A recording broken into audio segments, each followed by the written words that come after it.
Assalamualaikum warahmatullahi wabarakatuh. Hari ini kita bertemu kembali dalam pelajaran matematika untuk bab yang baru, yaitu persamaan garis lurus. Oke, anak-anak siapkan catatannya ya. Tujuan pembelajaran adalah yang pertama memahami bentuk persamaan garis lurus, yang kedua memahami maksud dari gradien suatu garis, yang ketiga menentukan gradien dari suatu garis, dan yang keempat menggambar grafik persamaan garis lurus dengan tepat. Oke, kita mulai yang pertama, yaitu apa sih persamaan garis lurus itu? Persamaan garis lurus adalah suatu persamaan yang apabila digambarkan dalam bidang kartesius membentuk suatu garis lurus.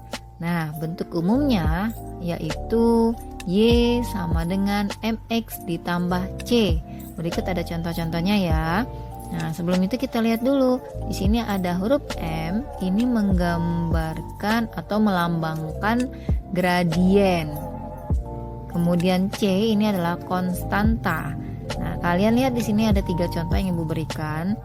Yang pertama adalah Y sama dengan 2X ditambah 3, yang kedua X dikurang 3Y sama dengan 6, dan yang ketiga 2X tambah Y dikurang 3 sama dengan 0. Nah, ketiga bentuk ini adalah contoh-contoh dari persamaan garis lurus. Nah, yang harus kalian ingat bahwa untuk persamaan garis lurus, pangkat tertinggi dari variabelnya itu adalah 1. Jadi kalau kalian ketemu dengan misalnya X-nya pangkat 2 atau Y-nya pangkat 2, artinya dia bukan persamaan linear, tapi sudah masuk ke persamaan kuadrat. Oke, jadi ingatkan lagi bahwa paling tinggi pangkat variabelnya itu adalah 1, Y pangkat 1 dan X pangkat 1. Atau bisa juga menggunakan variabel yang lain, misalnya pakai P, pakai Q, pakai A, pakai B, dan yang lain-lain. Oke, next kita lihat persamaan garis lurus ini akan berkaitan dengan gradien. Gradien itu adalah bilangan yang menyatakan kecondongan atau kemiringan dari suatu garis yang merupakan perbandingan antara komponen Y dan komponen X. Nah, ini ada beberapa poin penting dari gradien. Yang pertama, arah garis yang memiliki kemiringan dari kiri bawah ke kanan atas, maka gradiennya bernilai positif. Jadi kita lihat masing-masing contohnya ya. Yang kedua, arah garis yang memiliki kemiringan dari kiri atas ke kanan bawah, maka gradiennya negatif. Dan yang ketiga adalah garis yang tidak memiliki kemiringan, maka gradiennya 0 atau tidak didefinisikan. Kita lihat cara menentukan gradien. Yang pertama, jika ditentukan dari gambar atau jika yang diketahui adalah gambar. Misalnya ada bidang kartesius, ingatkan kembali bahwa yang mendatar ini adalah sumbu X dan yang tegak ini adalah sumbu Y. Kemudian diketahui ada sebuah garis.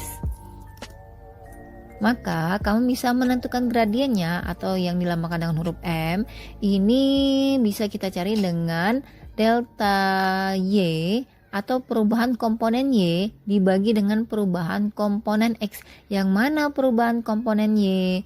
Perubahan komponen Y ini berarti yang ini ya. Kalian lihat garisnya, ini adalah untuk perubahan komponen Y. Kemudian yang mendatar ini adalah perubahan komponen X. Kita lihat berapa perubahannya. Tinggal kalian hitung saja per petanya.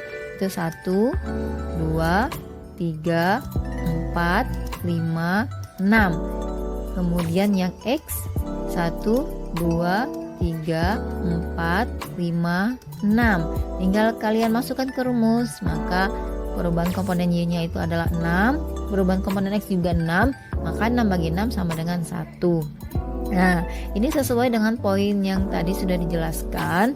Karena garisnya ini condong ke kanan ya, condong ke kanan, maka gradiennya bernilai positif. Oke, next. Yang kedua adalah menentukan gradien dari persamaan Y sama dengan MX ditambah C. Jika diketahui persamaan Y sama dengan MX ditambah C, maka Kalian ingat lagi bahwa M di sini adalah gradien. Maka gradiennya adalah besar koefisien X atau bilangan di depan huruf X itu adalah gradien. Contoh, misalnya diketahui persamaan Y sama dengan 2X ditambah 3, maka komponen atau koefisien X-nya itu adalah 2, maka itulah yang merupakan gradiennya. Gradiennya adalah 2. Langsung saja kita sebutkan gradiennya adalah 2. Kemudian misalkan lagi Y sama dengan min X ditambah 5, maka koefisien X-nya adalah min 1. Kenapa min 1? Karena kalau tidak ada angka di depan huruf X itu sebenarnya ada angka 1 tapi tidak ditulis, maka gradiennya adalah min 1. Oke, next. Kita lanjut menentukan gradien dari persamaan AX tambah BY ditambah C sama dengan 0. Nah, kita lihat persamaannya adalah AX tambah BY ditambah C sama dengan 0. Maka cara menentukan gradiennya adalah min A per B atau koefisien X dibagi dengan koefisien Y. Negatif ya. Misalkan diketahui persamaan garisnya adalah 2X ditambah Y dikurang 3 sama dengan 0. Tentukan gradiennya. Maka kita identifikasi dulu.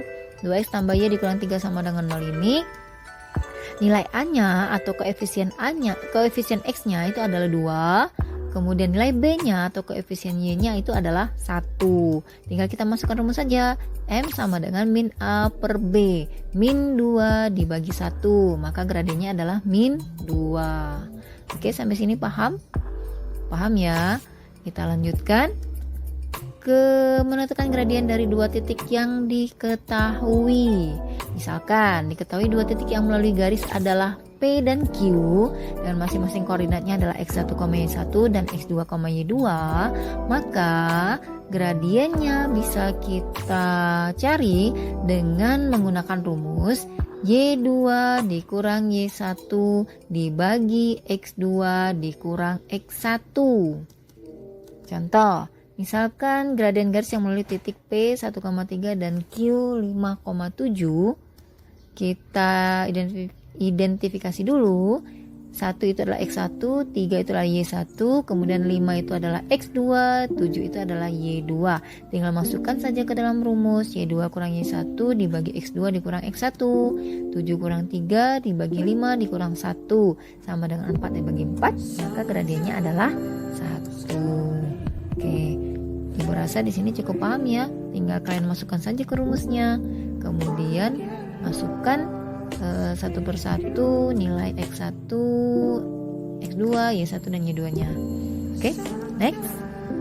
Kita lihat sifat-sifat gradien dari dua garis. Yang pertama, jika dua garis saling sejajar, dan yang kedua, jika dua garis saling tegak lurus. Jika dua garis saling sejajar, maka gradiennya nilainya sama. M1 sama dengan M2. Gradien garis pertama sama dengan gradien garis kedua. Sedangkan jika kedua garis saling tegak lurus, maka M1 dikali M2 sama dengan negatif 1. Gradien 1 dikali gradien kedua hasilnya adalah negatif 1. Nanti ini kita gunakan pada pertemuan berikutnya ya, untuk mencari persamaan garis lurus. Oke, kita lanjut ke menggambar grafik persamaan garis lurus. Langkah-langkahnya ada 3. Yang pertama, tentukan titik potong pada sumbu X dengan syarat Y-nya harus 0. Yang kedua, tentukan titik potong terhadap sumbu Y, syaratnya X-nya harus 0. Dan yang ketiga, tinggal kalian hubungkan kedua titik tersebut. Nah, misalnya seperti ini. Kalau yang pada masih bingung, yang mana sih titik potong terhadap sumbu X dan terhadap sumbu Y? Misalkan ada garis. Nah, seperti ini ya. Kalian lihat ada titik yang terletak pada sumbu Y dan ada titik yang terletak pada sumbu X ya. Nah, yang ini titik terletak pada sumbu X, maka ini disebut titik potong sumbu X karena dia terletak pada sumbu X. Kemudian yang ini terletak pada sumbu Y, maka ini disebut dengan titik potong terhadap sumbu Y. Oke, kita lihat contohnya. Gambarkan grafik fungsi Y sama dengan X dikurang 3. Kita masukkan ke langkah-langkahnya. Yang pertama, tentukan titik potong terhadap sumbu X. Syaratnya tadi Y-nya 0.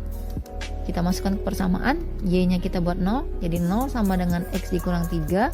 Pindahkan ruas, X sama dengan 3. Maka titik potongnya adalah X, Y.